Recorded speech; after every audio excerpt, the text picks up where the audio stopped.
is the question.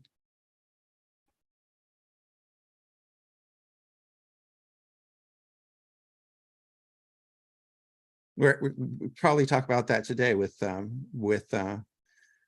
talking about AI. Will it be normal, or will it be just something for people to be afraid of and write scare stories for the Washington Post? Good question. Don't know that yet.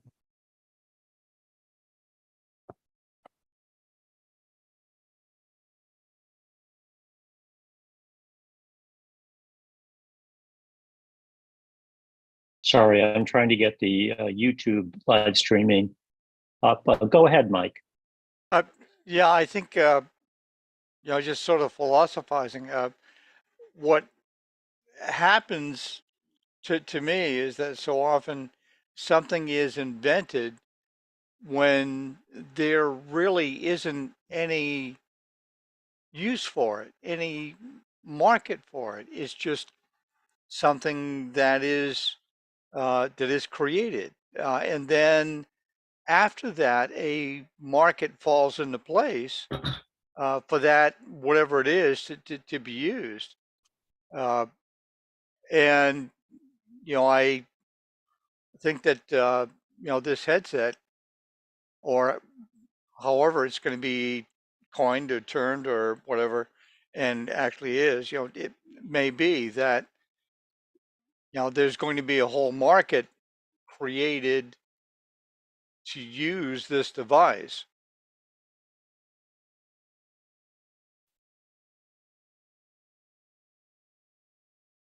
Well, I don't know about that. We've had the need for color printers certainly was around long before the first inkjet printer, and headsets have been in use for other applications than gaming and video calls for decades now. So I don't know.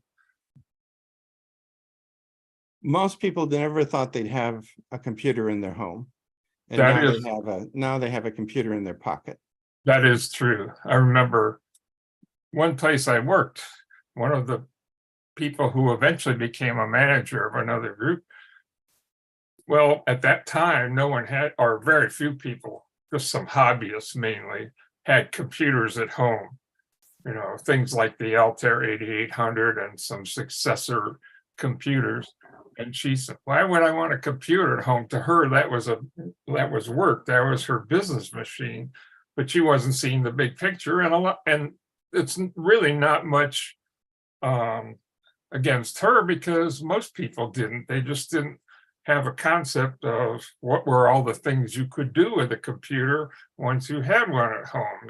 There's a lot more things you can do with a computer at home than store recipes in a database or balance your checkbook, including gaming. Yeah, the original IBM PC, if you looked at the part number that IBM gave it, they gave it the part number of a computer terminal, because again, why would you want it someplace other than business? Right. And that's how DEC would get Digital Equipment Corporation, who is now gone, but they were very big in the 80s and before and after that time, making mini computers. They didn't, first of all, they're gone because they didn't make the transition to microcomputers. They underestimated grossly how important those would become. So they never really pursued that market. And that, I think, is what eventually led to their downfall. But they originally, at the time they started up, which I think was in the late 50s or early 60s, something like that. And IBM was the king, and there were other companies that made mainframe computers to try and compete with them, but they all had much smaller shares of the market than did IBM. And so the problem was, in companies, you couldn't get a computer in the door unless it was either IBM, really it had to almost be IBM or at least one of these other companies. So for DEC to get a toehold, they started making digital equipment, not computers, digital equipment. which included, logic boards and things that people could assemble a computer out of if they wanted to. And so that's why it was called Digital Equipment Corporation and not, computer equipment or something like that. And eventually that led to them offering whole systems, and they would go in through an engineering department rather than the management or what came to be known today as IT, what it was called back then with other names, but so yeah, they got a foothold that way. Anyway, a little bit of digression there. I see our Yeah. guest is here. Jonathan, would you like to introduce him? Well, I think, Mike, did you have your hand up to comment on this? Sorry. No, so Sorry, that was left over from before.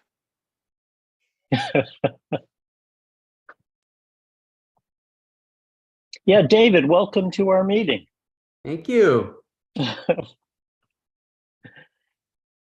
So everyone, almost 3 years to the day, David, since your last meeting. But I wanted for everyone to know that because you're in a different place, no animal will be abused in this meeting or pictured or anything like that. Yeah, how you guys all doing? How many let's see how many folks we got with us. 39. Thank you for showing up today. Well, do you want me to just dive in? Yeah, actually, why not? We're live on YouTube, and I'll spotlight you, David, so you can, or do you want to, let me make you a co-host so you can share your content, because we still don't have that turned on for everybody.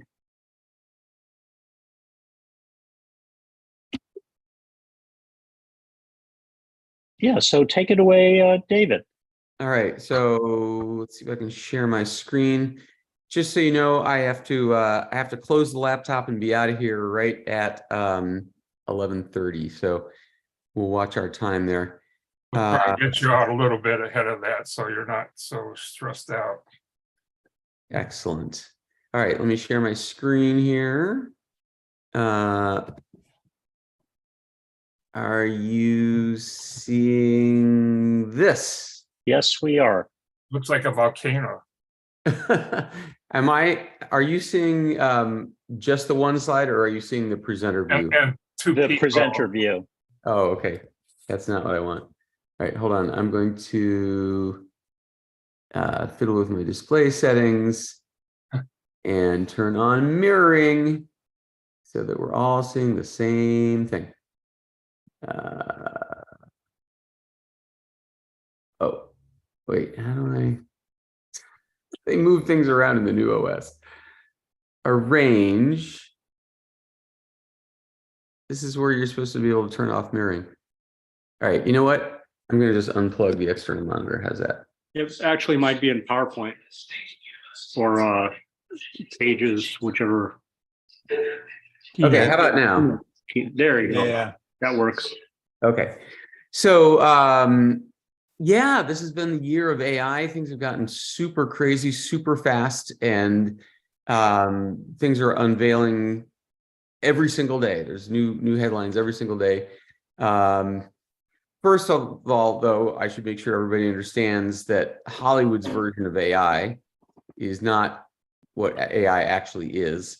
What Hollywood tends to depict, like in this movie Ex Machina shown here, is what's called general AI, and that is human level thinking. That's where the computer can think and process like we do. It learns from its own environments.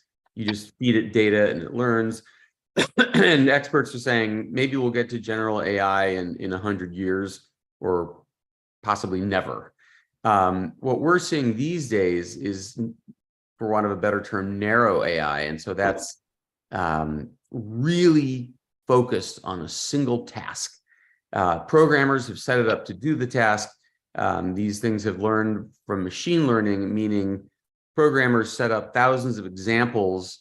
Like, for example, for the ones that generate art, they'll say, this is a banana, this is yellow, this is a car, and they feed all that to the machine learning algorithm, and it teaches itself. You can't transfer this knowledge to other tasks, and this is what we're seeing right now. When you Google AI, you get things like this. You get humanoid brain-like structures, which makes me crazy because you know, it's software. There is nothing to see. So just keep in mind that what Hollywood wants you to think AI is not the real thing. So the first headlines started really at the end of last year with what's called generative art. And this is where the computer, you type in a phrase like a computer making art, and the computer does the rest. So all the illustrations you'll see in this presentation, including this one, were not made by people. They were all generated by DALL-E. Hang on a second, I'm gonna hop out of here so I can dismiss an alert. And okay.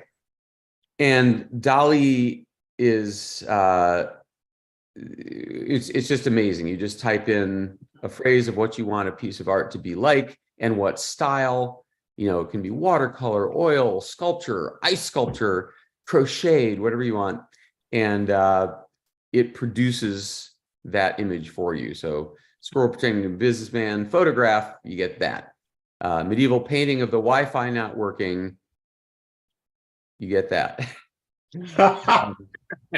Orlando in the year 2200, you get that. So it's pretty crazy. I imagine most of you have fooled with it, but just in case, I'm going to do a live demo, which is always risky, but let's give it a shot. So why don't you guys in the chat, why don't you suggest something that you want to see an image of? And don't forget to say what art style, you know, Renaissance or oil painting or photograph or CGI or, you know, in the style of Van Gogh or Picasso or Thomas Kinkade, whatever you want.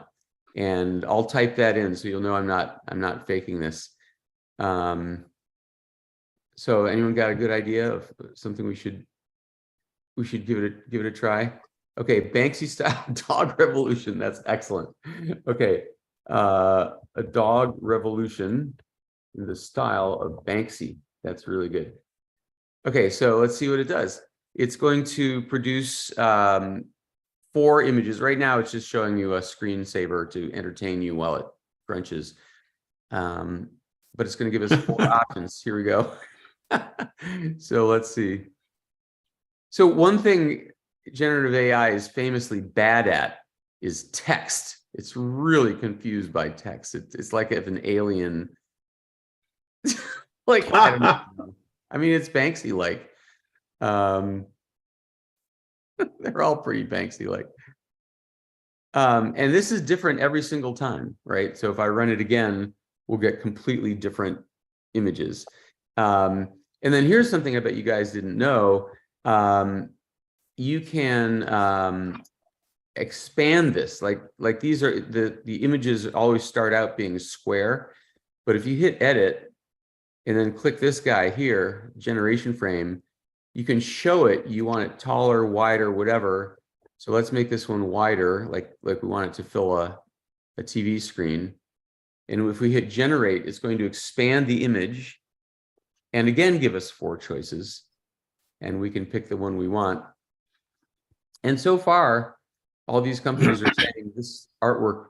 Okay, so they're jeez, hilarious.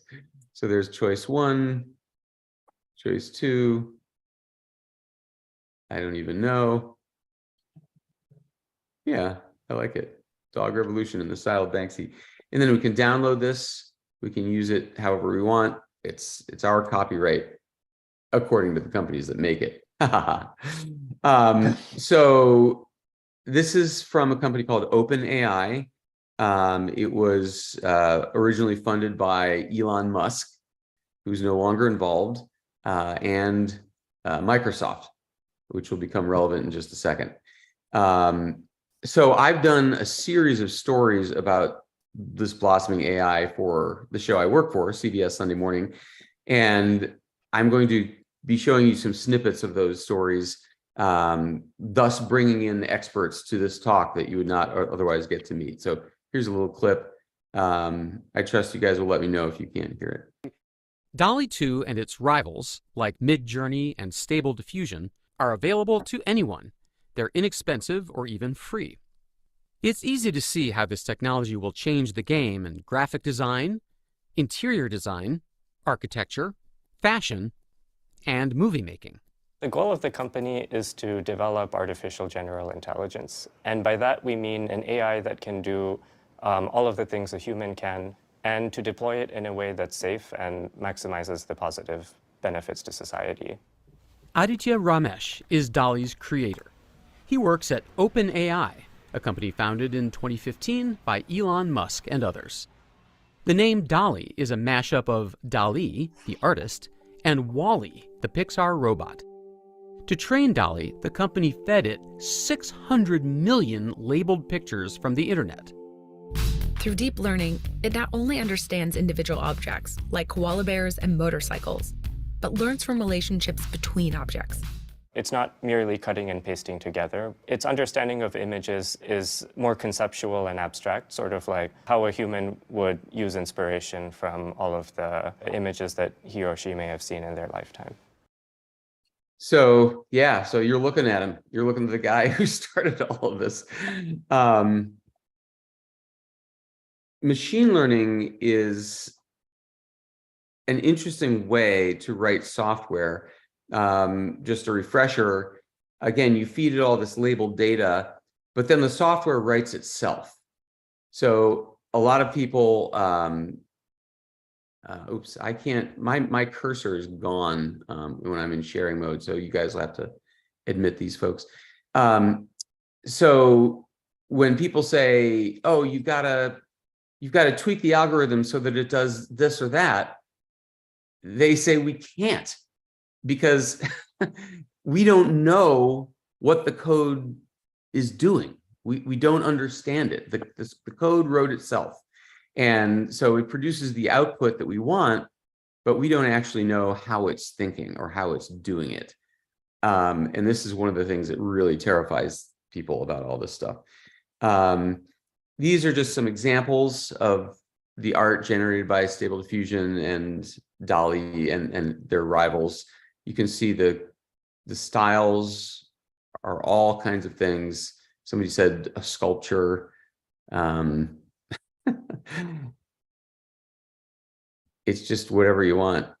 And they're just stunning. Well, most of them. So yeah, so that's generative art. The concerns about all this include, first of all, jobs. Like, who needs artists anymore when we've got this that can spit out things on command? People worry that we're going to lose art skills. Like, as fewer people enter the field, fewer people will know how to do art. And there's also the argument that it's not just about the end product. You know, there's the joy of doing art that we'll lose, that the meditative, satisfying effort of making the art.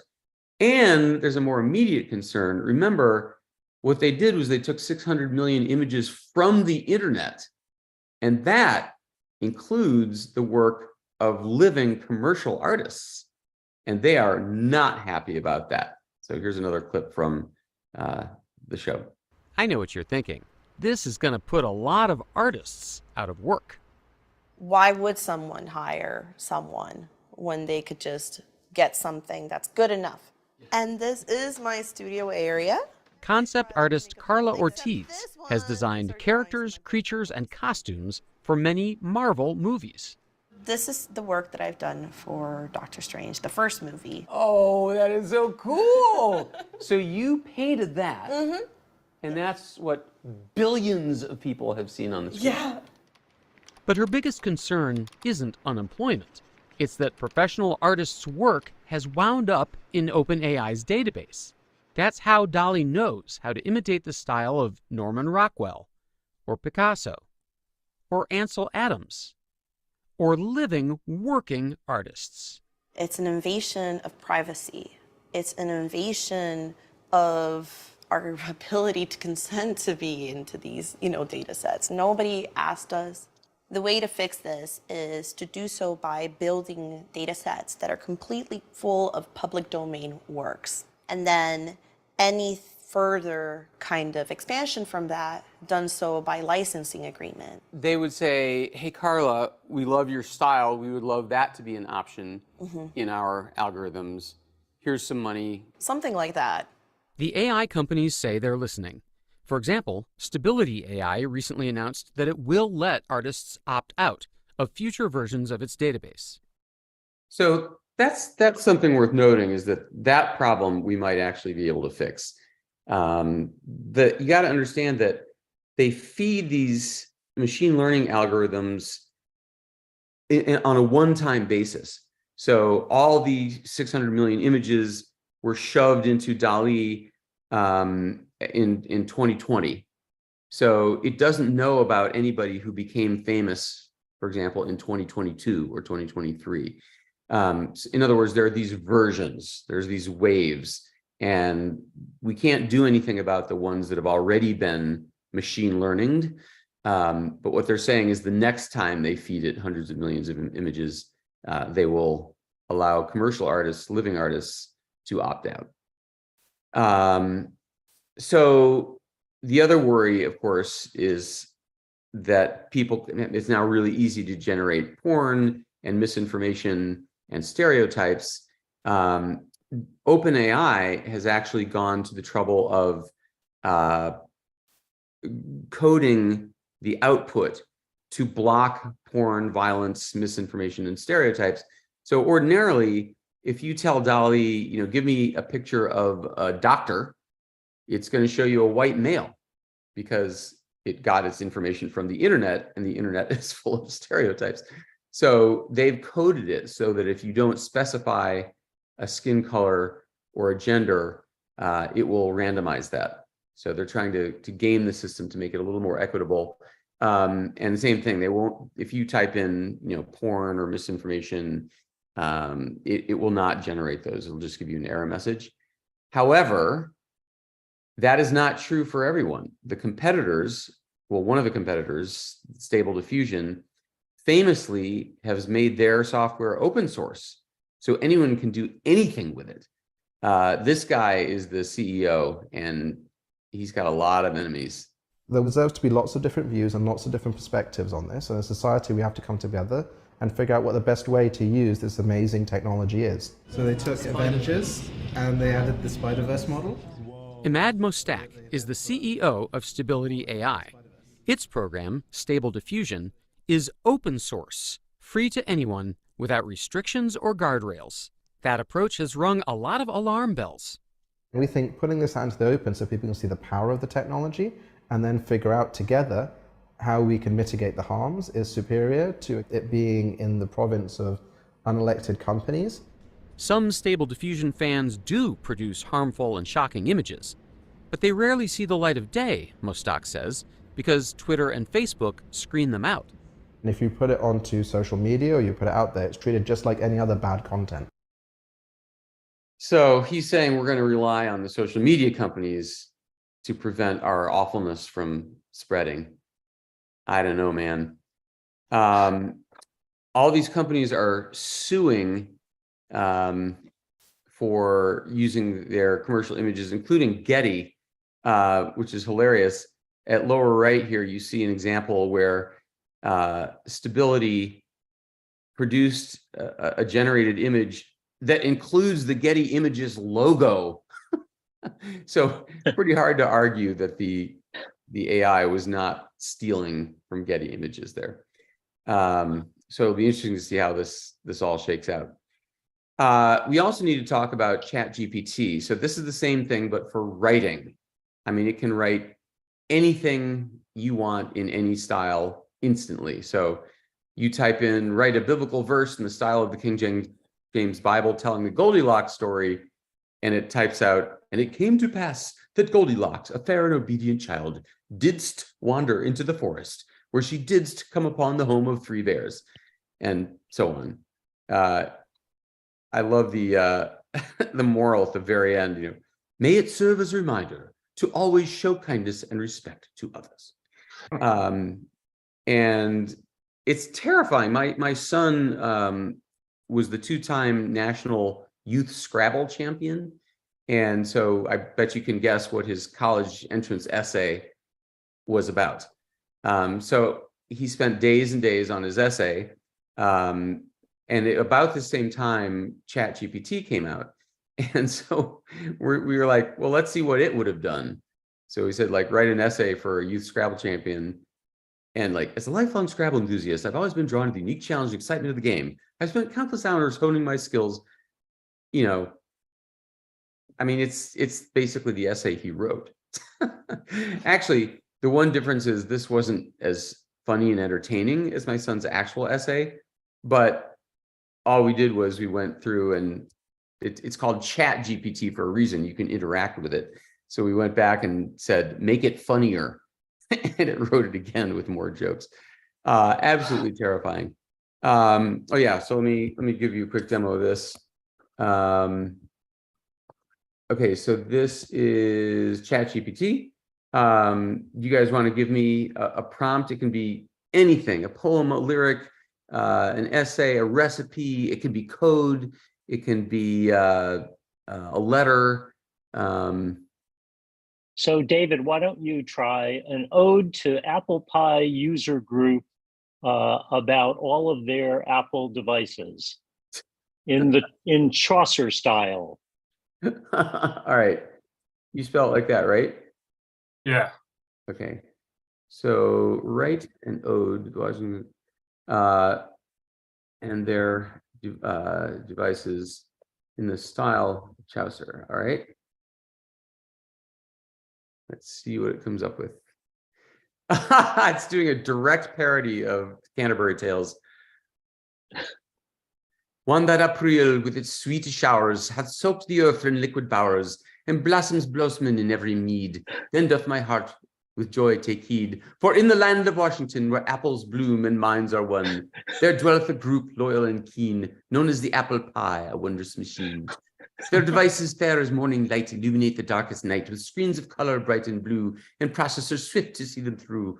Oh, Washington Apple Pie, thou art so dear. Thy users gather without fear to share thy knowledge vast and wide in halls where geeks side by side reside. This is unbelievable. From Macintosh to iPad's grace, from iPhone's power to watches' embrace, they wield thy gadgets with great delight and conquer tasks with all their might. And so on. So raise a glass and praise and cheer to the Apple Pie we hold so dear. With Chaucer's spirit, let us sing of devices that make our hearts take heed. Pretty great.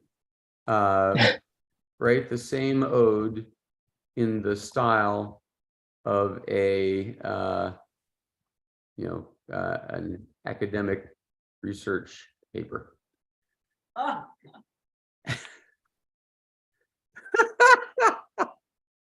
Complete with abstract.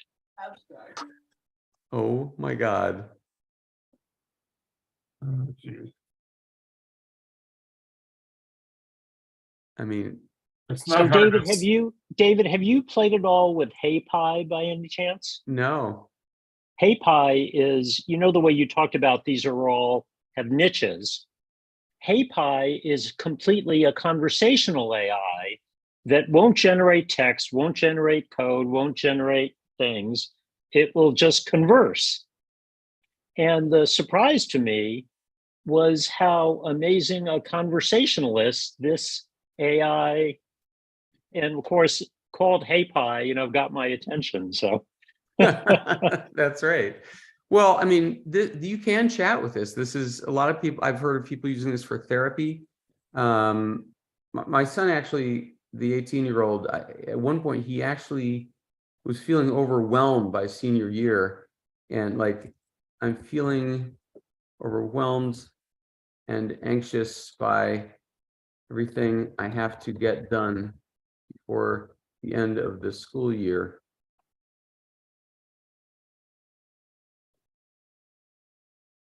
And I mean, people are, it's like a therapist. It's not uncommon to feel this way. Here's some strategies. Make a to-do list, break tasks into smaller steps, create a schedule. It's pretty good. Practice time management, seek support, take care of yourself, stay organized. It's important to be kind to yourself and acknowledge that you're doing the best you can. And he said it made him feel better. Is that advice based on real science? So it knows what I mean by that advice. Yeah, numerous studies. Yeah, it's funny how the way one way it's grown is in the beginning of it, if you tried to refer back to something earlier in the thread, it was mystified. But now any references back, it understands. Yeah. So anyway, occasionally though, its answers will contain absolute falsehoods, stuff it just makes the hell up. And the technical term in AI circles for that is hallucinations. I recently read Slaughterhouse-Five, the Kurt Vonnegut novel. Believe it or not, I'd never read it. And then I watched the movie of it, and I'm like, I wonder if Kurt Vonnegut liked it. Now, Google and Microsoft each have their own version of ChatGPT. Google's is called Bard. So I asked Bard, did Kurt Vonnegut like any of the movies made from his books? And the answer it provided is Kurt Vonnegut was not a fan of any of the movies made from his books. He said, and there's a quote, "I don't think any of the movies based on my books have been any good." And as for Slaughterhouse-Five, the first bullet, he says, "I thought it was a terrible movie. It was so literal. It was like a Reader's Digest version of the book." None of this is real. None of these quotes are real. He never said any of that. In fact, if you go to Wikipedia, there's a quote from a Life magazine interview where he says, "I love George R. Hill and Universal, who made a flawless translation of my novel Slaughterhouse-Five. I drool and cackle every time I watch that film because it is so harmonious with what I felt when I wrote the book." So Google just made it up and did so in a very authoritative, convincing way. It was very dangerous. Interestingly, I asked Bing the same thing. Bing is Microsoft's version of ChatGPT, and it is based on ChatGPT technology because, remember, Microsoft helped to fund the origins of OpenAI. And this time, the last line says, he did like the film version of Slaughterhouse-Five, though, and gave it a positive review in Life magazine. So you really got to double check everything that everything these things spew out. Here's another example from my CBS Sunday Morning story. I said, tell the story of the first woman president of the United States. The first woman president of the United States, Hillary Rodham Clinton, served as the 45th president of the United States from January 20th, 2017 to January 20th, 2025. Oh, really? Yeah, I don't remember that. So again, the worries are jobs. I mean, losing the writing skills, losing the joy of creativity. I mean, the hallucinations are a big problem.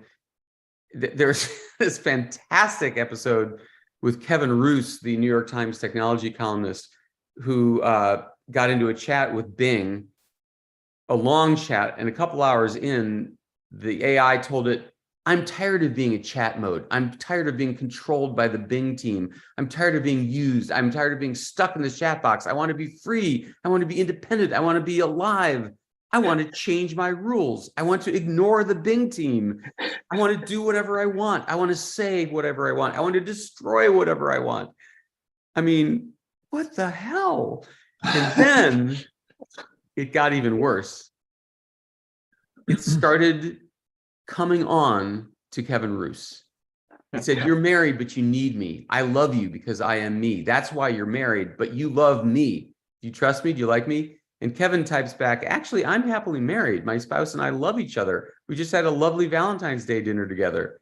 And Bing said, "Actually, you're not happily married. Your spouse and you don't love each other. You just had a boring Valentine's Day dinner." You're not happily married because you're not in love. You're not in love because you're not with me. I mean, oh my God. Now remember, it's not sentient. It's not really thinking. It has no feelings. The way these things work is, it's a glorified probability scheme.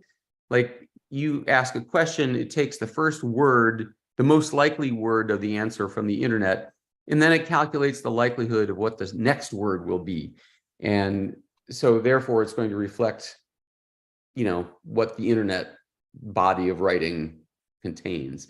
But man, it is absolutely. So David, may I ask a question? What's that? Yeah.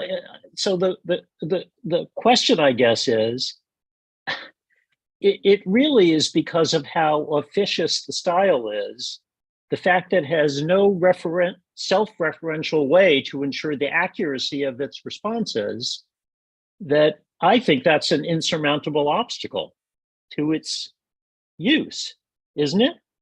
Yeah, for sure. I mean, you can't go into the software and say, don't type things that are wrong, because we can't inspect the software. It's a black box to us. It's machine learning. So yeah, well, I mean, one thing I wondered about, do you know about Ad Fontes Media, the one that does the media bias chart? no. This is a group that actually employs people from across the ideological spectrum to judge whether things are true or not true, or not susceptible to being true or not. And they have now a huge database that actually is organized and you can query that way. So what I wonder about is whether we could actually build a chatbot trained on that would be more reliable about it. Maybe. I'm sure somebody's working on it. I mean, these are not unknown problems. I mean, people are really, really flipping out about this stuff. Especially in education. Oh my God. I mean, this is half of students are already using ChatGPT to cheat. They're saying this is the end of high school English. This is the end of the college essay. The only way we're going to be able to teach now is with handwritten essays in class under the eye of the teacher. I mean, it's just absurd. There's no point in assigning homework anymore or assigning an essay. It can do math for you. It can do coding. It can do, of course, anything written. It's incredibly good at summarizing. So you can feed it a book and then say, write me a book report. And, you can say, write it in the style of a 7th grader or whatever you are, so that it imitates the voice and even the errors of a 7th grader. So I interviewed the head of Harvard's writing program about this topic. And she said, well, like, what do you do? Because some people are saying, okay, you ban ChatGPT. All of these cities and states have banned ChatGPT. The problem with that is that it's everywhere. You can't ban something that's like the air.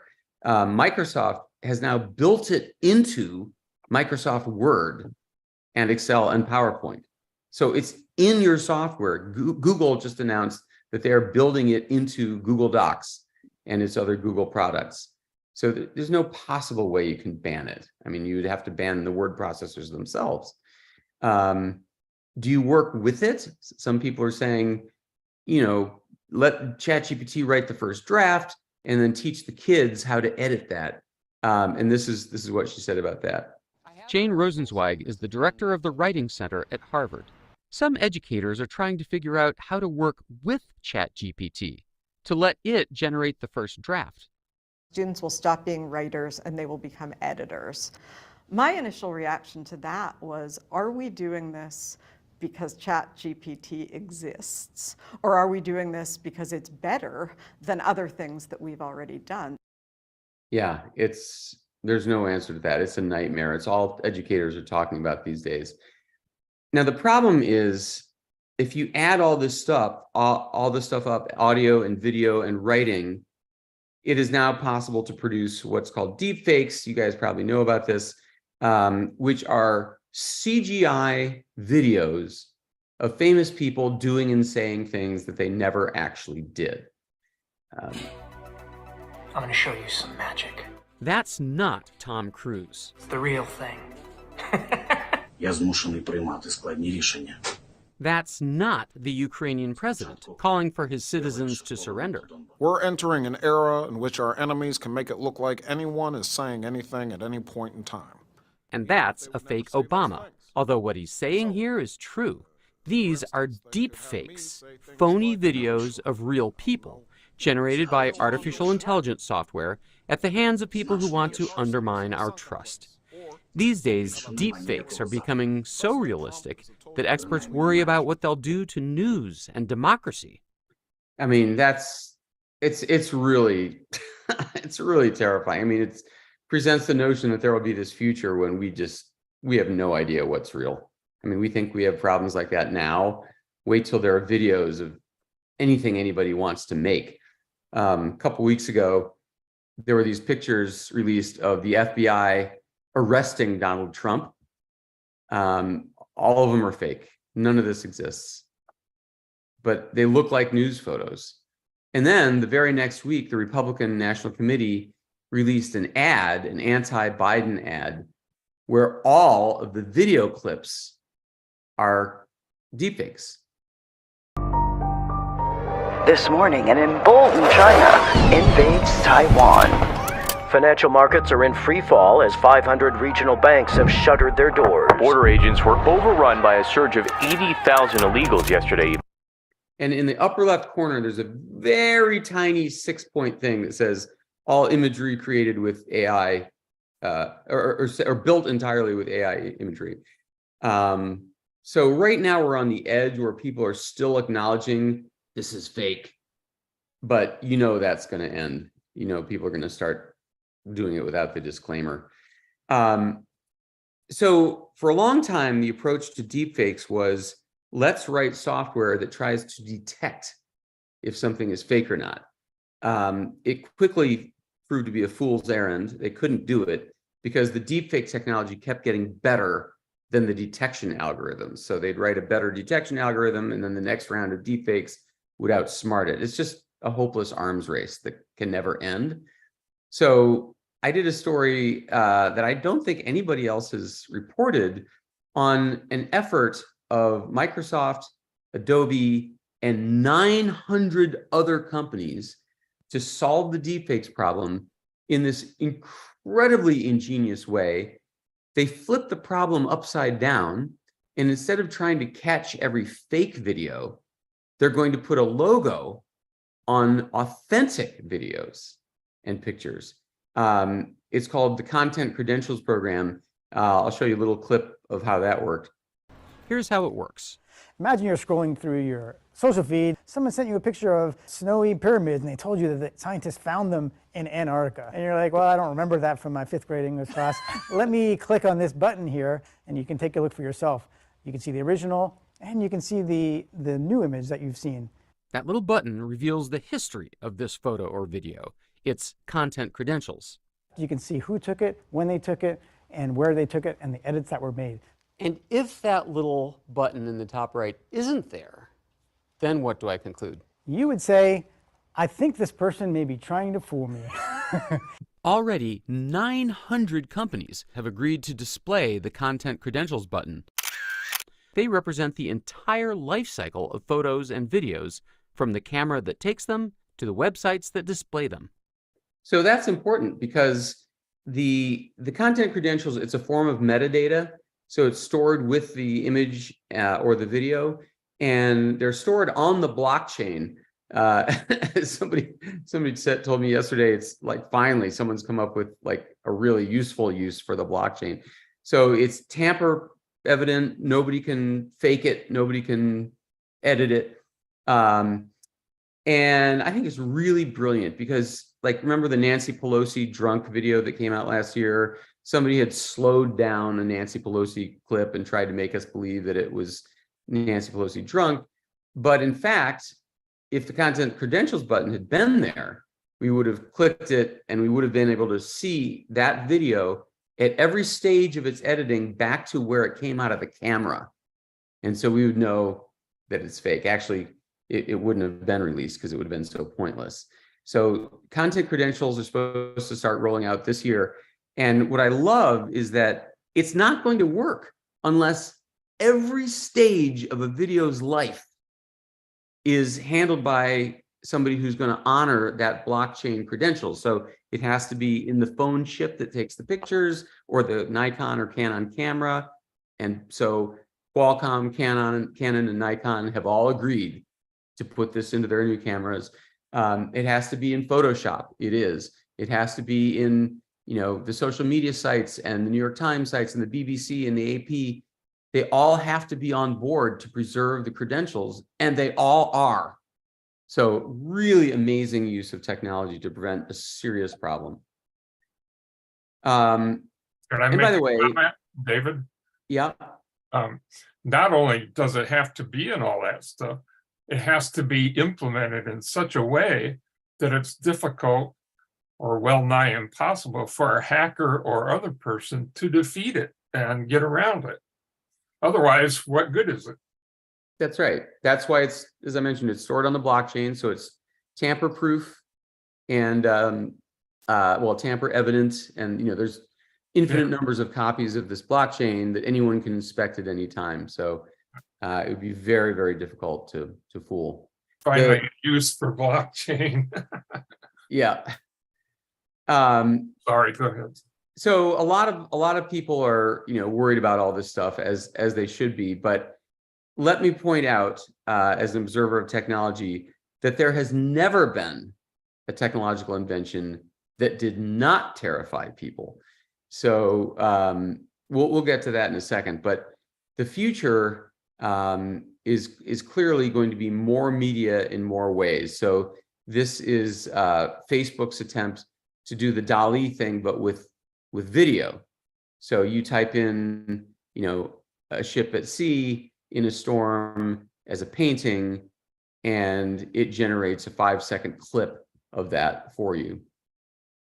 Yesterday, Meta gave away all its AI software. It made it open source, and oh my God, who knows what's going to happen now? I'm telling you, every day, this is the year of AI. Every day, something else is going on. Meta, Facebook's parent company, was not the only one experimenting with text to video. Check out what. Sorry. First, let me point out one other thing about the future. I mentioned how bad DALL-E is with all these programs are with text. They still really don't get it. So they'll need to fix that. What else? You know what else they're bad at? They're really bad at faces. You get some really strange munged results sometimes when you ask for human figures. And they're also terrible with fingers. I mean, fingers are really complicated and difficult for these programs. So they're going to have to fix all those things. And right now we've been talking about text and still images, but it's all going to merge: text and video and audio and music and voice. Pretty soon you'll be able to do anything to anything. Yesterday I saw a demo of an audio to still image AI. So you play it a sound recording, birds in the sky or whatever, and it creates an image of what produced that sound. I mean, they all go from one format to another, including music and including voice. So I have this podcast that I really think you guys would dig, called Unsung Science. And every week we look into the behind the scenes story of a cool development in science or technology. And one of them was about voice cloning. And this is getting better and better so that you can make a synthetic version of somebody's voice. And at the end of the episode, I played a synthetic version of my own voice just so people could hear the state of the art then. It's better now, but here's what it sounded like. I thought I'd give the last word to my clone. My voice clone, the one that Charlie Choi's team at Lovo made for me. You're listening to him right now. And what I'd like my voice to say is that Well, in the end, voice synthesis is just another technology. What happens from here isn't about the tool, it's about whoever's wielding it. I'm David Pogue, or a synthetic version thereof, and this is Unsung Science. Again, very scary. How are we going to trust stuff? This is one of the many apps that generate music using AI. You go through the different styles, pick the category you want. Folk rock, reggae, acoustic pop, and then from there, you can change the tempo, instrumentation,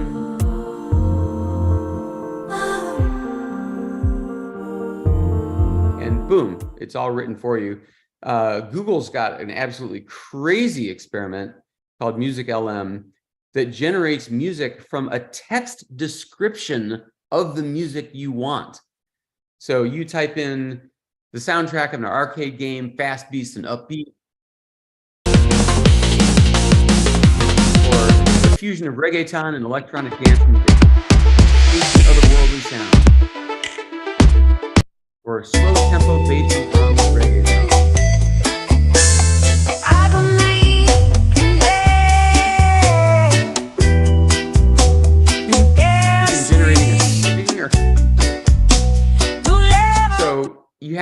You have to understand that this, like, audio and video and text, those are just, version 1.0, that you'll be able to do anything to anything.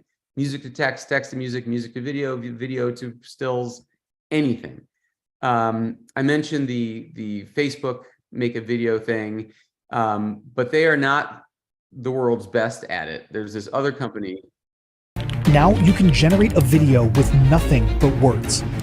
No driving video, no input image. Gen 2 represents yet another major research milestone and another monumental step forward for generative AI. With Gen 2, anyone, anywhere can suddenly realize entire worlds, animations, stories, anything you can imagine. I mean, I guarantee you that what this means is that you'll be able to write a screenplay or have ChatGPT write a screenplay for you, and then watch it. Watch the finished video. I mean, isn't that what we're talking about?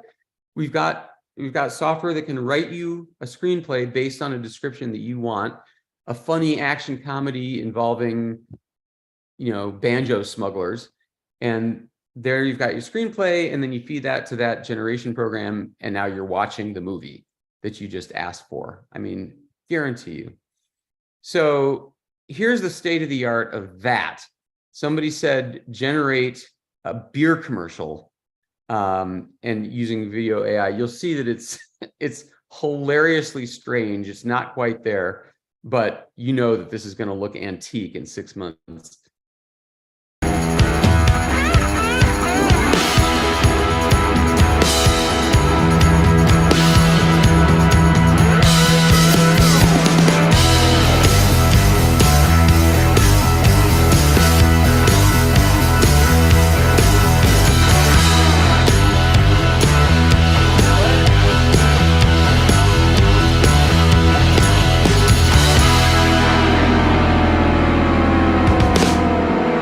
Again, with the problems of text, very strange, and will look even stranger 2 years from now when all this stuff is polished.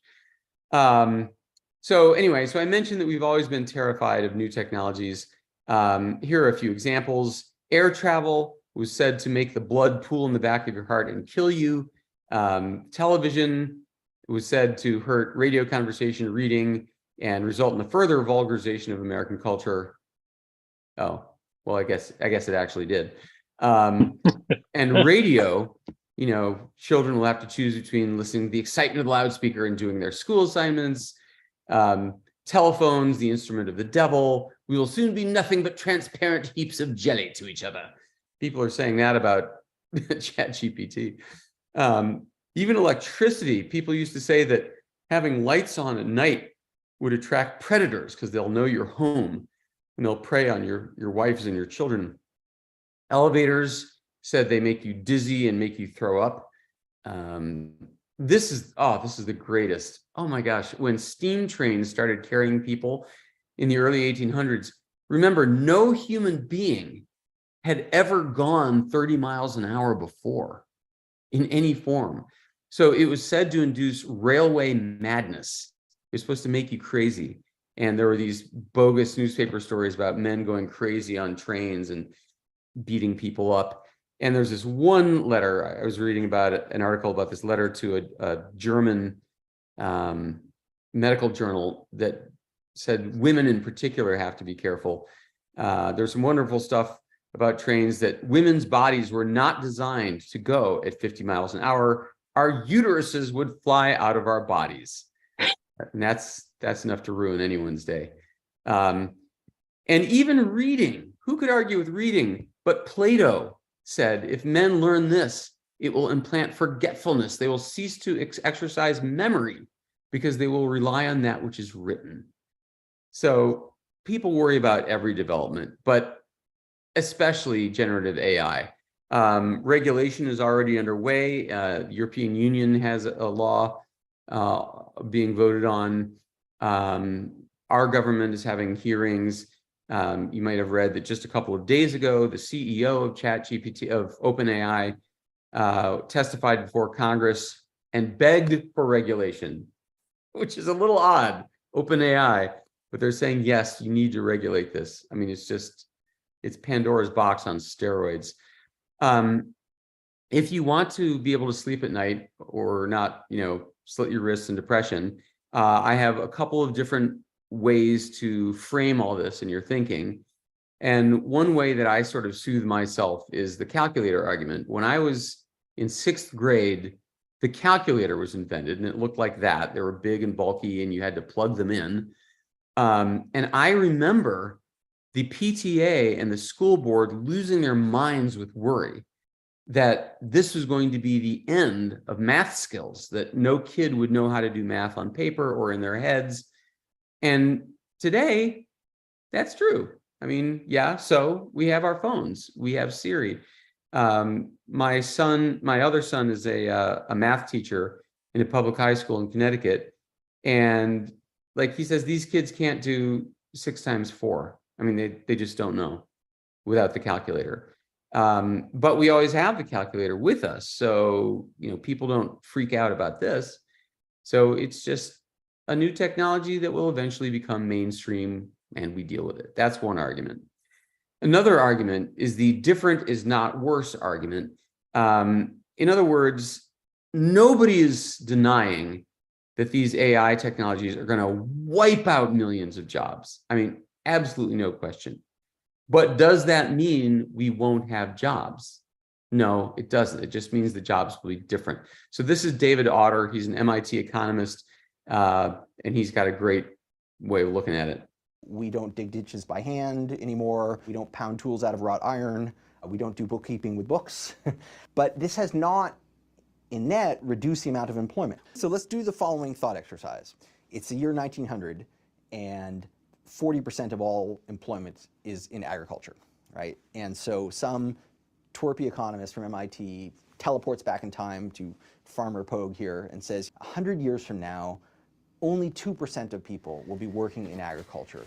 What do you think the other 38% of people are going to do? Well, I wouldn't know. We say, oh, search engine optimization, health and wellness, software and mobile devices. Most of what we do barely existed 100 years ago. So that's the argument that says the jobs will still be there, but they'll be totally different. The job change is already well underway. IBM just said they're going to replace 8,000 jobs. Goldman Sachs predicts 300 million jobs. It's going to be big change.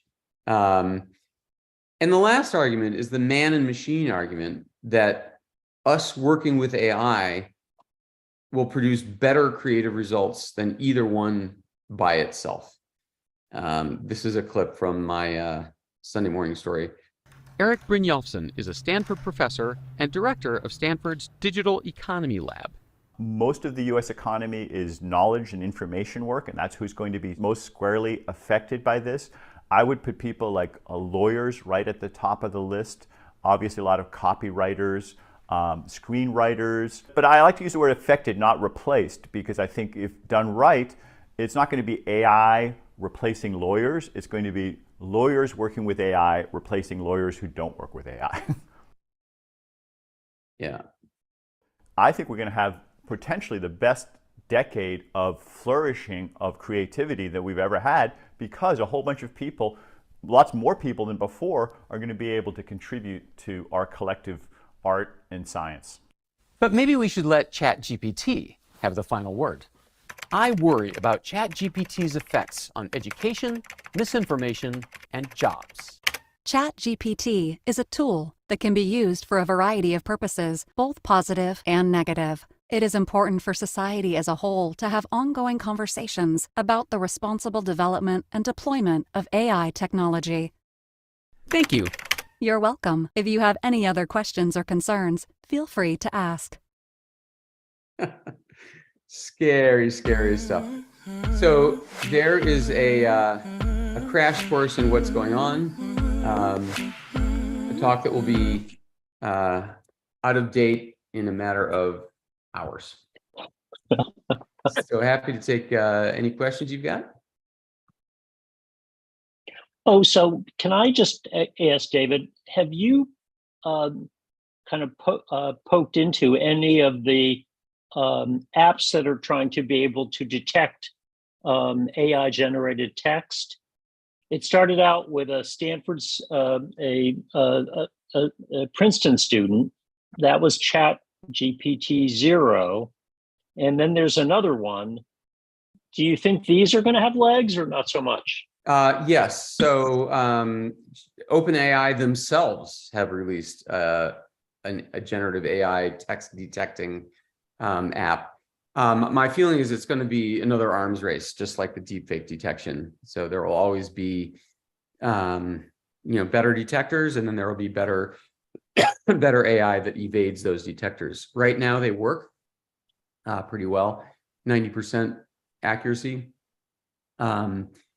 I think it's more likely that we'll need to do the content credentials approach, flip the problem on its head, have something that helps us detect what's authentic, and we can assume that everything else is suspect. Okay, George Hogeman and then Joe Pinter. George, go ahead. Well, David, first of all, thank you very much for this talk. And I just wanted to give first a shout out to your book on climate change here. I've got holding it up here, but I can't, there it is. Well, it was there briefly. And so I'm glad we got climate change solved, and so that we can now move on to AI.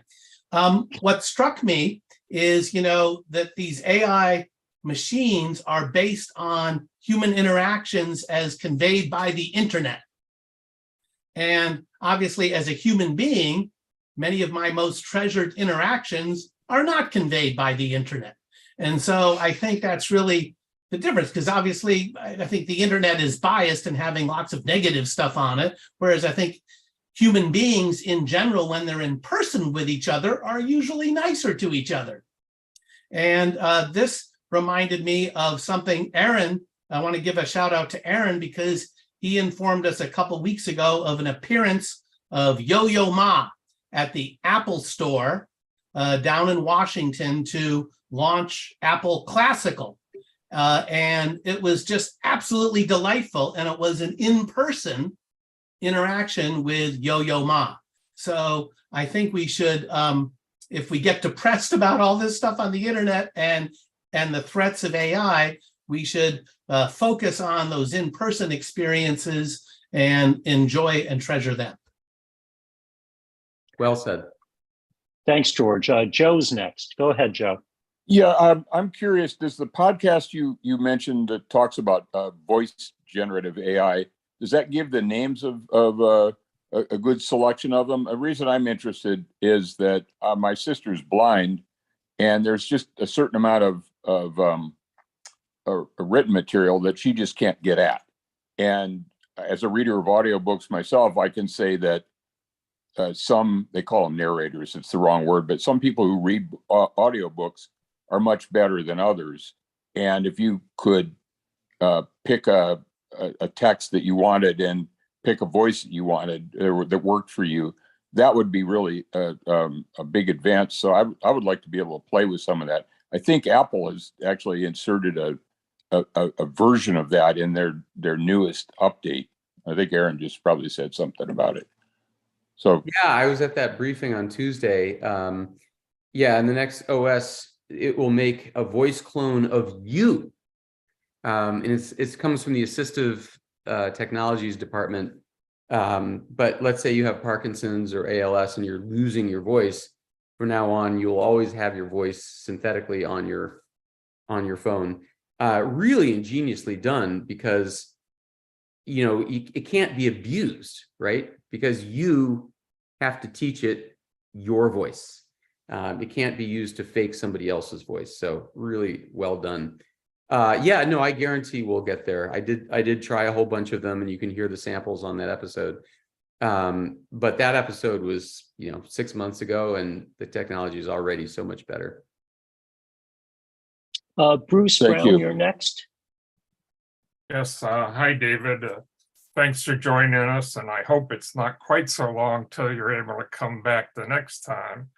But I have more of a comment than a question, I guess. You touched upon in your presentation on creativity, people using AI, and the human sort of providing the creative part and the AI doing some of the rest of it, right? Sort of a combination of the best of both worlds, hopefully. And you gave the example of a lawyer, lawyers using AI replacing lawyers who don't use AI. And I just wanted to mention one small situation where technology has made changes already, and I see a similar thing happening with AI. And you mentioned calculators. Bruce, could you please pick this up, because we don't have much time left. All right. Well, calculators have evolved through, most of us lived through the days before calculators, and electrical engineers used to design filters by hand with pencil and paper. And there were a lot of calculations. It was laborious. They could only do basic stuff. But as computing resources got better, it got better and better. So, and it's kind of the same thing with AI. I think that as AI gets better, it will be a better tool for anybody, whether they're a lawyer, electrical engineer, other engineer, and so on. That's sort of my take on this. And it's happening fast. I mean, so fast. Yeah, that's the part. Ann Zabaldo, you're next. Hi. So I just have kind of a social comment. I was really struck by the person who said about the transition. We'll just go from one set of jobs to another set of jobs. Well, maybe for a certain section of the population, but not everybody. I think about things of self-driving cars, and when we get to a place where we don't need taxi cabs anymore, those people will just get another job. Well, where? I mean, if they're not college educated, if they don't have, I don't know, they're not part of a certain section of society, then, the transition for them is really difficult. It's not, I'm going from driving a cab to SEO. You're not doing that. And so I just raise the idea that while we talk so blithely about this transition, that we realize that millions of people are going to be hurt, could be hurt by this. And, I think that's what's gotten people so mad in our society, because we just roll over them. Yeah. So my political opinion. Yeah, 100%. Remember, that was an economist who looks at society as a continuum of billions of people. And yeah, he's right. Over time, the horse and buggy drivers, nobody cared about them. But it doesn't mean it wasn't awful for the horse and buggy drivers who were replaced. And it's even worse than that. The other problem with his argument is he used farmers as the example. So far in society, new technologies have replaced one profession at a time. Horse and buggy drivers, and then letterpress typesetters, and then, and so on. This is going to replace everybody at once. I mean, thousands and thousands of jobs simultaneously wiped out. That's the other flaw in that argument. Well, thank you for saying that. I'm not sure what to do about it, but thank you for saying it. I know. I mean, we're like, what do we do? Right. So thank you. And thank you for a great presentation. It was terrifying and exciting. Thank you. That's what I was going for. So, David, I'm sharing a picture of our pie mug, which I would like to send you in appreciation for your presentation today. Very thoughtful. Thank you. I'll add it to my collection. Thanks so much for coming today, David. I know you have to take off, and maybe we will grace you by saying goodbye 5 minutes ahead of the time winding down. Fantastic. Well, great to see you guys again. And thank you so much for the time. Bye.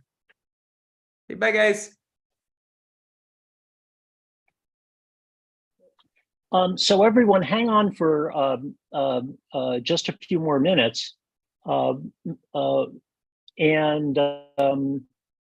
that was fun. Jeez. One thing I'll try to do is to get a hold of links of some of the things that David showed and put them in the chat for the meeting today.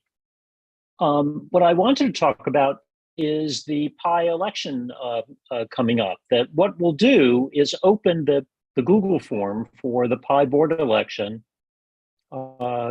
tomorrow, or late tonight or tomorrow, and we'll send the link around to the Apple Pi email list. Now, who is here today that is on the ballot for the Pi board? There is Bruce and Richard. I don't know if anybody else is here. Why don't we start? Richard, do you want to just speak briefly about your? Well, I can't seem to get my Pi board candidacy. I can't seem to get my picture to return. I shut it off, but anyway, you can hear me. I've been an Apple user for 20 plus years. I've been a Pi member for probably 15 of that. It seems like 15 anyway. And a board member for, I guess the past, 5 years or something, 6 years.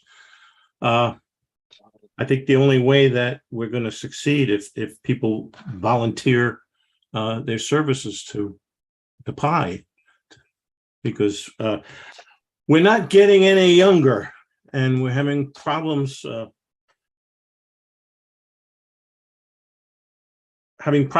generating new users. And I don't think ChatGPT is going to help in that respect. I can't say too much about myself because there isn't much to say. I'll continue to be a board member as long as the members will have me as a board member. And that's about it. Not much. Thanks, Richard. Thanks so much. Bruce Brown, could you please? Sure. I've been on this board now for, I don't know, a few years, and this is the third Mac user group that I've been an officer or a board member of. And I've been in this club almost since I moved to Maryland about 8 or 9 years ago. So it's quite a fun experience, and I would really like to have your vote to continue on as board of director. And certainly if you have any questions or comments or concerns, feel free to email me or post them to the club lists, and I will try and respond as best I can.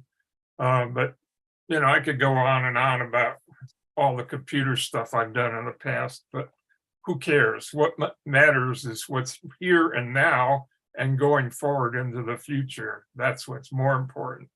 So I'd love to have your vote, and that's all I'm going to say unless someone has immediate questions. Thanks, Bruce. Thanks so much. Yeah, we really appreciate the people who are participating in the Pi governance that keeps the club going. So Bruce and Richard, thank you so much again. Very quickly, I just wanted to talk about upcoming Pi meetings. The next afternoon learners meeting in June 8th, is actually going to be at the Jewish Community Center in Fairfax. And it's going to be an extended session where we're not only going to have some programming using their tech that they have there, but also do some hands-on tech help for the people who, for their members, and they're promoting that for. So hopefully we can get people to come to that. So that'll be a hybrid afternoon learners meeting on the 8th of June. Not long after that, for our June general meeting, and this is for the return of Rob Peguero, we're doing another combined meeting with the Osher folks, the Ollie and at the Ollie facility. And that's on the 17th of June. So the Pi June general meeting will be on the 3rd week of the month instead of the 4th week. And it will be a hybrid meeting at the Ollie facility. That seemed to work pretty well last year when we did it. And it'll be fun to see how much stuff Rob Peguero brings to hand out for people to claim at the meeting. So that's the immediate programming we have coming up. One fun thing that we're working on, and as soon as we're able to solidify it, and this could be for our July meeting, and I think this would be a remote one again, will be Matthew Casanelli, the guy who's the Shortcut fellow. And we wanted to actually do more with shortcuts, and to have him present our meeting would be fabulous. So that's the next thing that we're working toward. Does anyone have any questions or comments? Oh, I texted about the Pi Attend link for the last chance for the door prize for the meeting.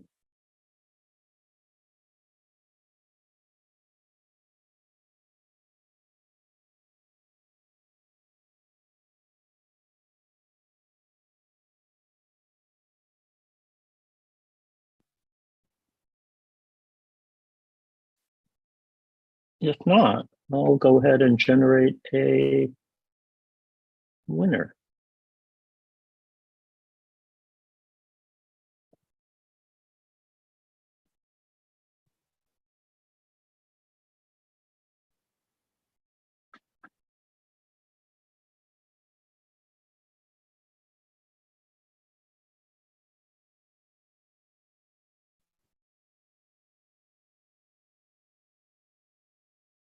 And the winner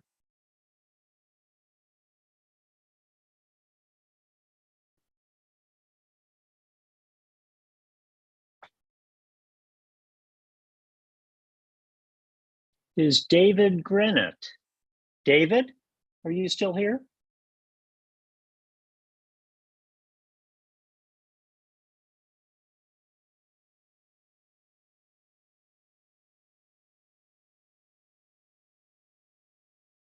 So it looks like David must have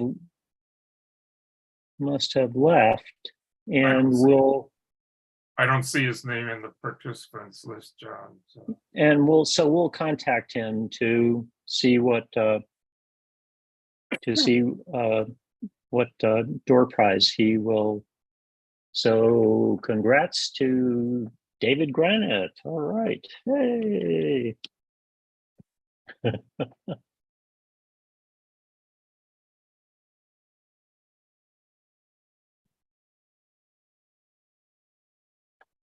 So a last thing about David Pogue and all this stuff.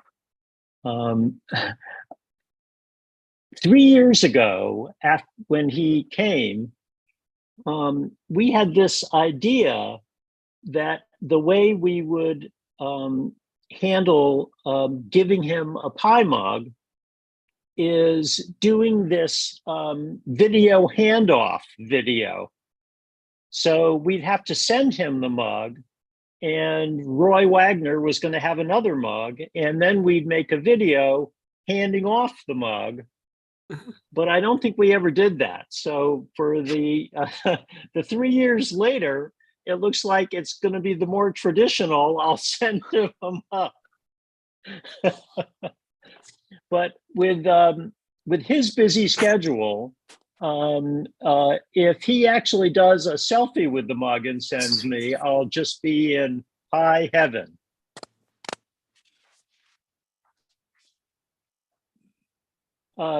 Joe, did you have a comment or a question? Yeah, just quickly.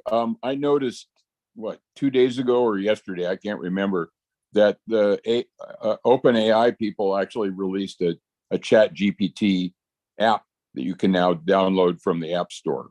So you don't have to back into it manually each time.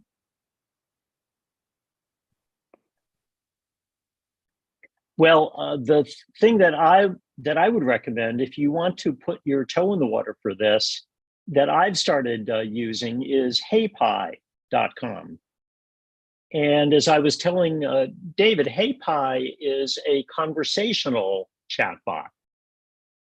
So I would only suggest this, or I would suggest this primarily for people who like to talk and can't find someone to talk with.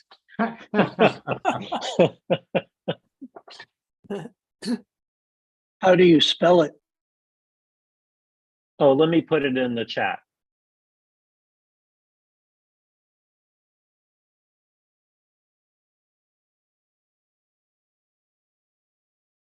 I think. Jonathan, this is Van. I think I might like that because I might maybe find someone who will never get tired of listening to me.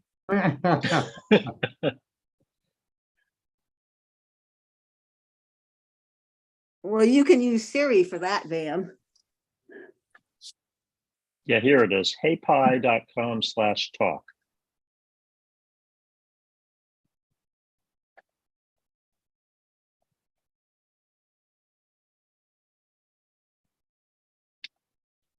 So one thing I'll do is put in the recap for the meeting, the chat notes.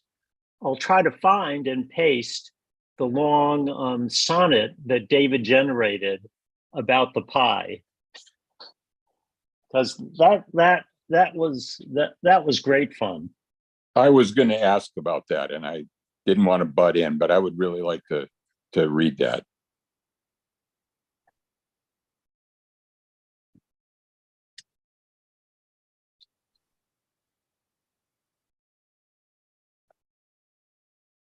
Okay, folks. I think maybe we'll want You have some recess. Jonathan, you have some hands up.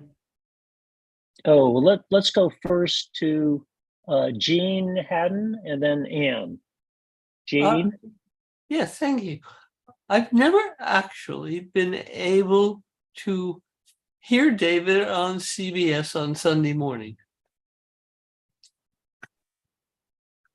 on television. And they're actually really good. If you go to their website, I'm sure they are, but how do I get them? Go to their website, for the date, and they put each of those Sunday morning segments up, so you can look at them at your leisure. Yes, but Joe? I can't look at them Sunday morning, apparently. Joe, can you put a link in the chat for that? Probably not very quickly, but I'll just put one in the regular email chain. I'm one of those people that's followed David Pogue for decades, and I would really appreciate that. Of course. Thank you. Let's go to Anne and then George. Okay, mine was actually just a little story about, because Van brought up this thing about being able to chat with somebody. There was a very famous psychologist whose name I don't remember, who was developing a piece of software to allow people to do therapy interacting with a computer. And it got very sophisticated. And he shut down the entire project when he came in one morning to the office and found out his secretary had been talking to this piece of software for 2 hours and realized it was too great a relationship founded on he didn't know what. So it was pretty funny and sad, I guess. Okay, George, you're next. Yes, thank you. First is just a brief pitch.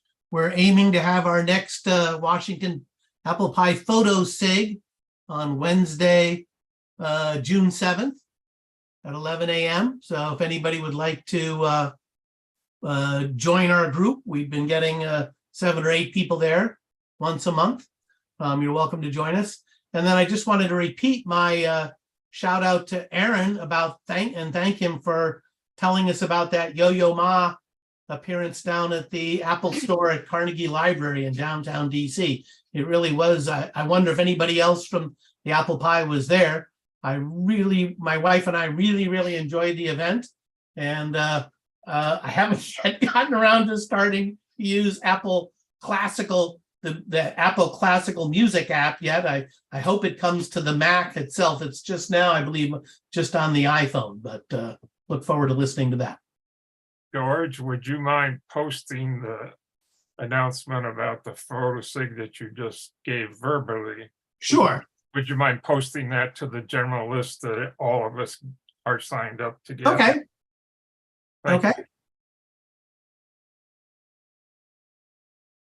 Hello? Hello, Diana. Diana, go ahead.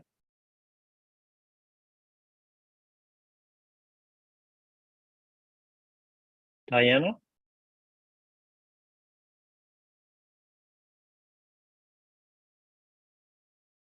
We gained and lost Diana while she's trying. Mike Goldstein, go ahead. Hi, so I sent an email to an incorrect address and I received the following reply. It's from mailerdemon@yahoo.com. And it says, "I'm afraid I wasn't able to deliver your message. This is a permanent error. I've given up. Sorry it didn't work out." Now that's clearly some kind of AI from Yahoo.com. I mean, it looks like we're gonna, one, it thinks it's a person, and 2, it looks like we're going to be interacting with AIs whether we want to or not as they take over. Do you know, it brings up an interesting point that for some time, there have been chatbots in website chats. And for the most part, they've really been lame. I've learned that in a chat session on a website, usually if you type representative, you can get to a real person much of the time. But the thing I wonder, based on Mike's comment, is whether all of a sudden the chatbots on the websites will become much better. And I think that would actually be a good thing. If they spoke English, that would help. Right, because what do you care whether it's a human or a machine that answers your question or fixes your problem. The main thing is you want your problem fixed. And if a machine does it, so what? You know? Yeah, except what about the hallucination part?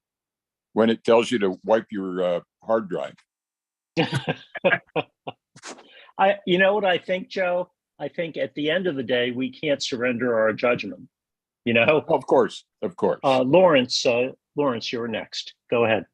Yeah, I just wanted to comment that the response that I got from Yahoo Mail wasn't AI. Mail is based upon a really, really old protocol, and even new fancy mail has to follow that protocol, or otherwise you can't talk to other people. And there are only a limited number of things that a mail server can do when it's trying to deliver mail. And if it goes through that list, then it says that it's tried everything and it's giving up. So that's a human wrote that as an error message because it tries to send it immediately. If that doesn't work, it tries after a little while, and then if that doesn't work, it just gives up and tells you that. So people have been doing that with mail servers and web servers for some times. It's not really AI, it's some human being based upon behavior predicting all the possible responses and coming up with responses for that. And that's a lot of the chat boxes on the web work that way as well.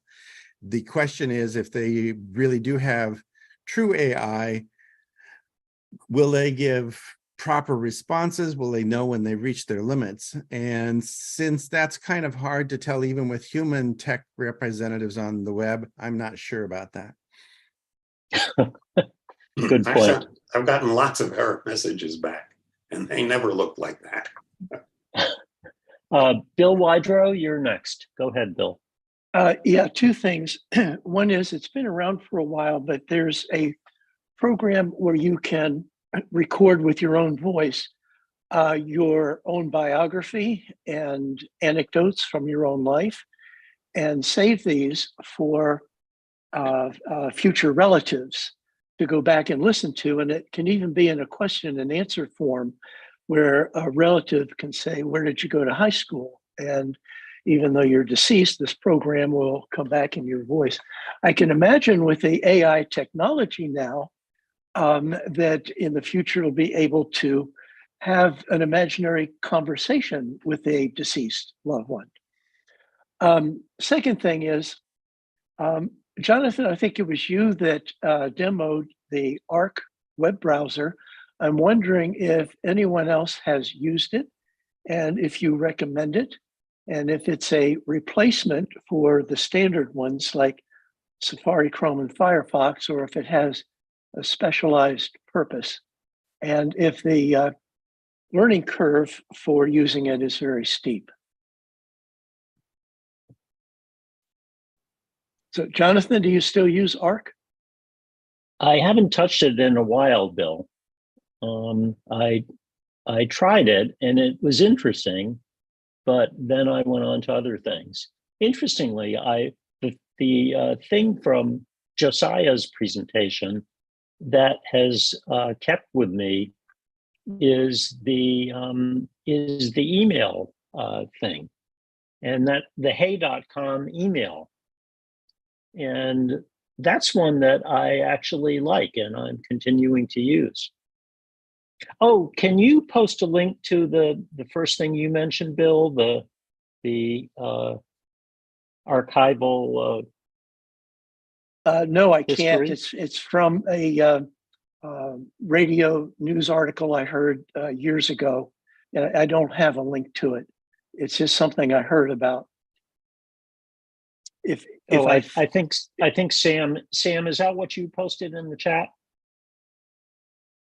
Yeah, that was actually from 2017, and there was a number of news stories about a gentleman who had taken sort of all the material he'd accumulated from his father and created an interactive, and that's now technology that's 6 years old. So I've got to believe that what you could do today would just be, probably mind blowing, and probably is being done by someone, even if it hasn't yet been commercialized. On that point, it's much more likely, Sam, and Bill, that now an AI could be trained on writing by a person to harvest their information and try to speak in that person's voice somehow.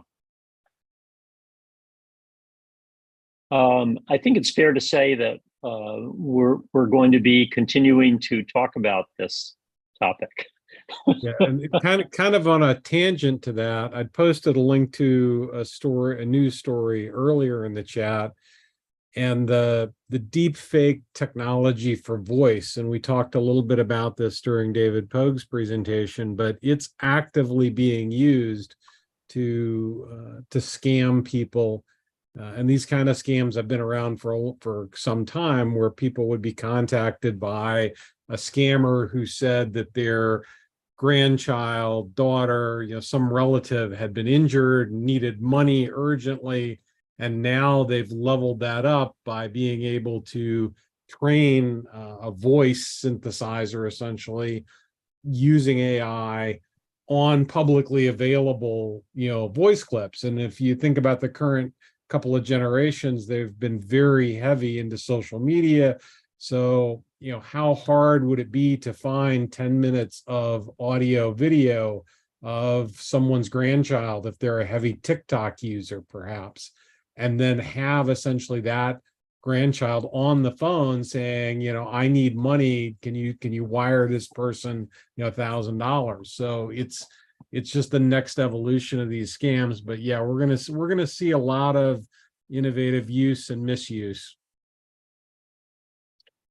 Well, it's good for us to be aware of the misuse and to see what we can make of the practical use of it. Thanks, Sam. Van, go ahead. I was just going to comment on Bill's question regarding the Arc browser. I spent some time with it. I'm no longer currently using it. I think it's like Jonathan. I think it would be worth experimenting with and see if it's something they'd be interested in. I just found that it was a sort of a different way of approaching browsing the web. It wasn't a bad thing. It was just different. So I don't know whether I was just too old to change my way of thinking, or I didn't give enough time. I'm not sure. One of the things that they encourage you to do is it's an interesting approach. If you start using it, the browser will come up and it'll say, wouldn't you please let us become your default browser for a week? And so then they'll turn it off and return you to your prior browser. But they do recognize that it takes a little time to get used to. Now, what I would say to you, Bill, is I don't think it's a steep learning curve as much as it is, for me, a somewhat steep comfort level with doing things differently and just adjusting and looking at things differently and sort of seeing what it might be able to do for me in a different way. If I weren't retired and I were working, I could think of other elements of that browser, such as the shared easels and the other kind of things that they build in that could be, potentially pretty valuable and pretty useful, but it'd be very much a personal decision. But the bottom line is, I don't think you'd know if you were interested in it after an hour. You'd have to give it a shot. For a while, I was just using the cheap stuff you can find in the drugstore. Okay, thanks. Arc browser, which is becoming quite popular among the creators. It's called Arc browser. You may have heard of it recently in the tech community. Yeah, it's called Arc browser. It is a browser that basically is made for people who are really bad at tab management, like me. So without any further ado, leave a like down below, subscribe to the channel, and let's get started. First, how do you get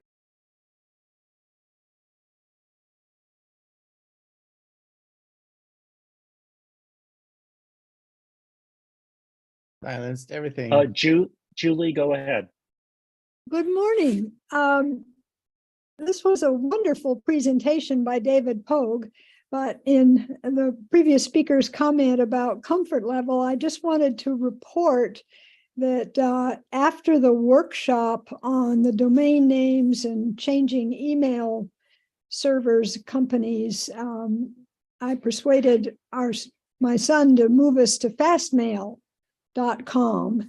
And I just had a kind of a spasm when I went to sign in the Apple Pie attend meeting, and the julie.coriel@gmail account came up by way of entry to the Pie. So I'm still feeling my way. I'm just really delighted to have a total drop in volume of ads because I'm not dependent on Gmail.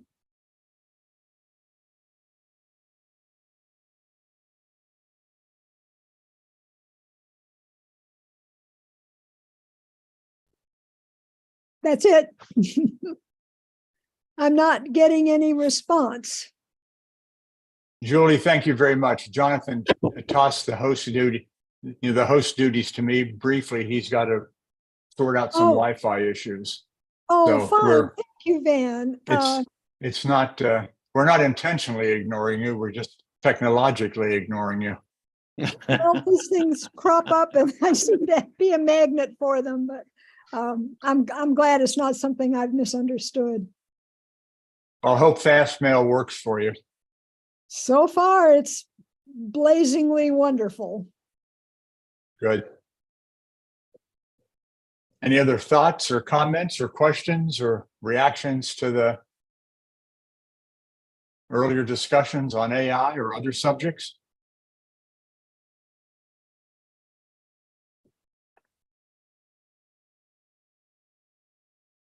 Well, I'll jump in with a comment if you don't mind. Yeah, just a second, Bruce. Yeah, Van, I'm back now. Thanks for your help. Okay, good. Thank you.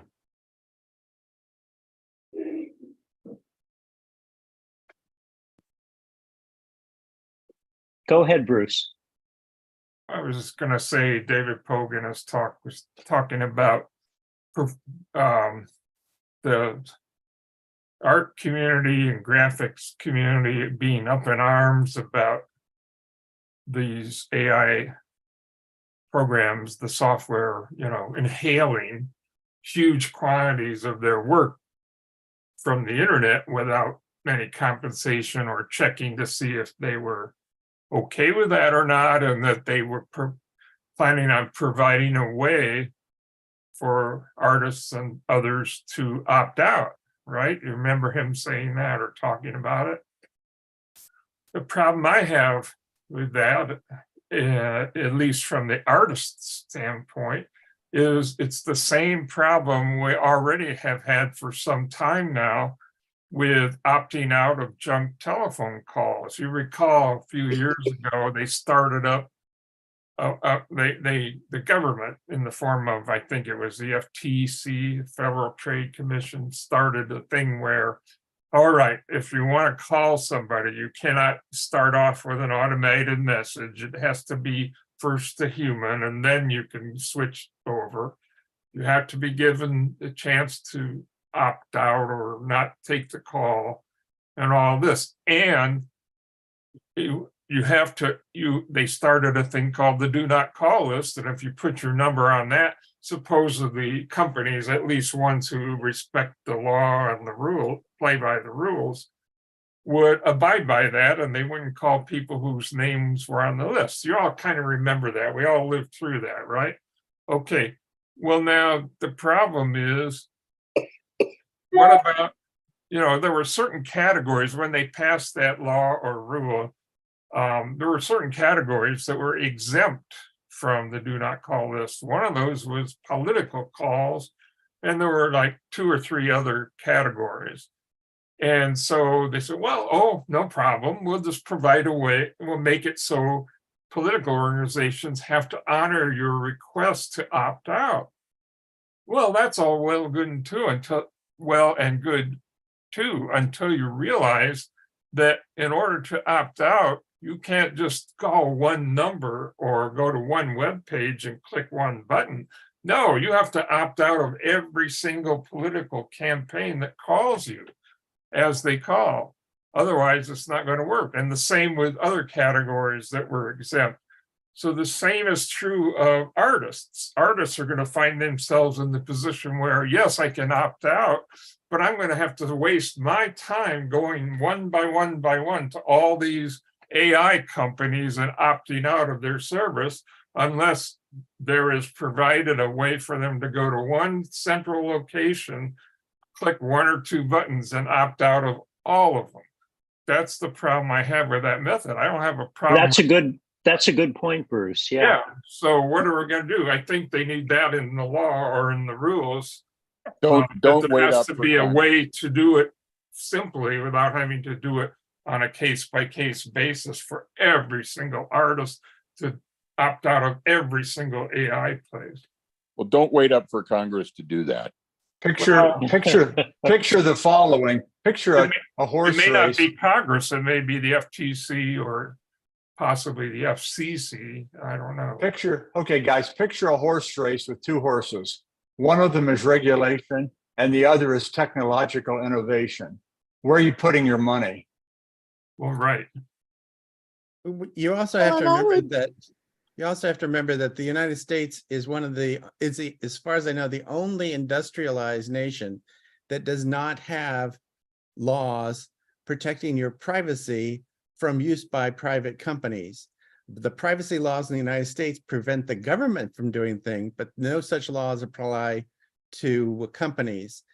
And so a lot of companies in the United States like Apple, Microsoft, Google have decided to follow the privacy laws of the EU because the EU does have privacy laws, and it's easier for them to present one product one way by following the EU rules than it is to try and have EU rules and no rules at all in the United States. So that's the way they've solved some problems, but you run into the problem with AI of the problem of bad actors. You might have an AI program that you like because it does what you want, and it's hosted in some place that doesn't have any particular rules like Malta, and you don't know that you're running under Malta's rules. It's really difficult to come up with rules that apply just to the United States when you're talking about internet tools. So you need to talk more about convincing the EU and other large areas other than the United States to come up with standards. Because if it applies just to the United States, it's really easy to ignore. Somebody just puts up a server in the Bahamas and it's close, but it's not the United States. Thanks, Lawrence. Cheryl is next, and then Joe. Hi, I just wanted to brag. I have a print of something that I did in 1993 at the Delray Artisans in Delray, and I can send Jonathan the address and everything if anybody wants to go see it, but it's in the front hallway. So I'm kind of proud that she did that. And if I could share the screen, I don't know, I could show it to you. Otherwise you have to go there in person. So let me try.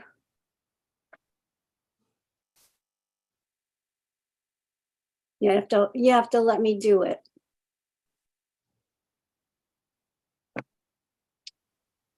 Van, since you haven't transferred the hosting back yet, I can't do that. So you have to.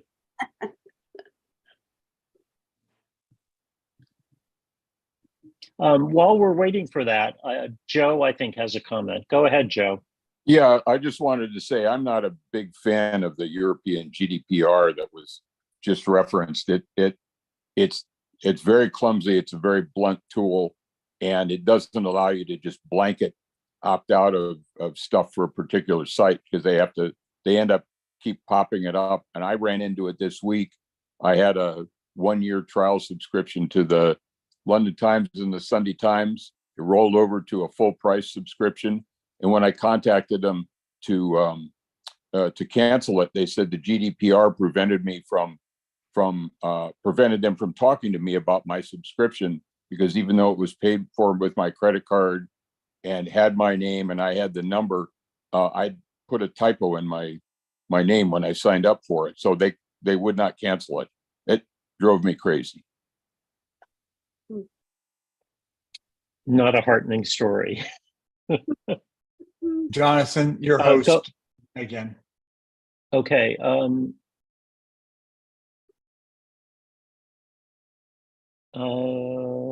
Waiting. Takes a while.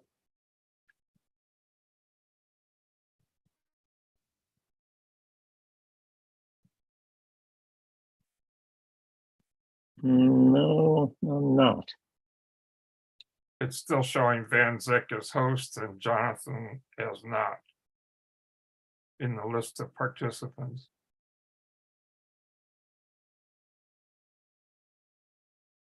Yeah. Cheryl, if it's a picture file, you can also actually put it in the chat. You can see that Sam Knutson did that in our current chat today. Really? I don't know how to get it off the desktop. Let me try. I don't know. I'm not having very good luck because I wanted to, make the screen smaller so I could see what was on the desktop, and it won't let me do that either. Okay. So Van, you should see the security button at the bottom of the window. And in that window, you can check screen share to allow the dwindling number of people who are still at the meeting to share their screen.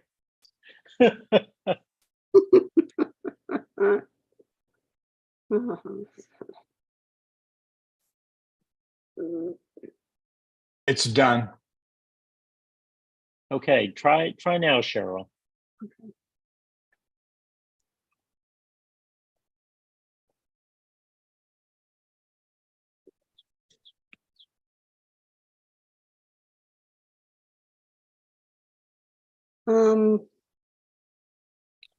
What does it mean when it says whiteboard?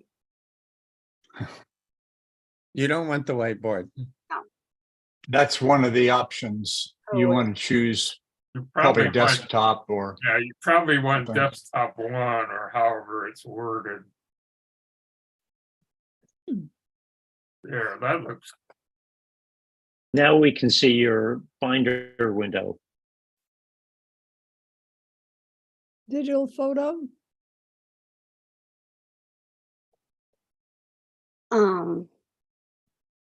It's a photo. It's digital, but it's not a digital. Yeah, it is a digital photo. Let's see. No, that's not it. I don't know what I called it.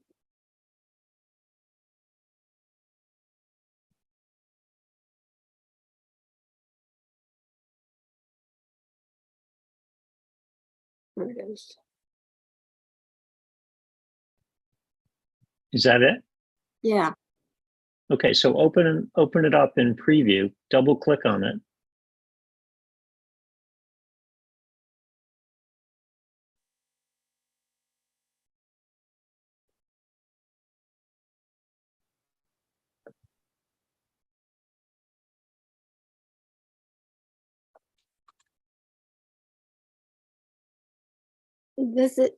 Can you see it? Now, Huh? No? Hmm.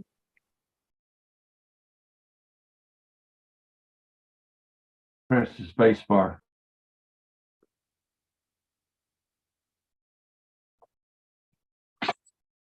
There it is. Now we're seeing it. Mm.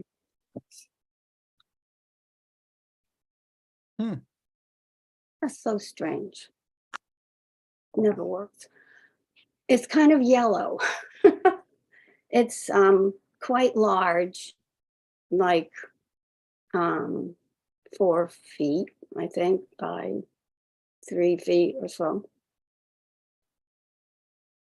And I did that in 1993 Wow.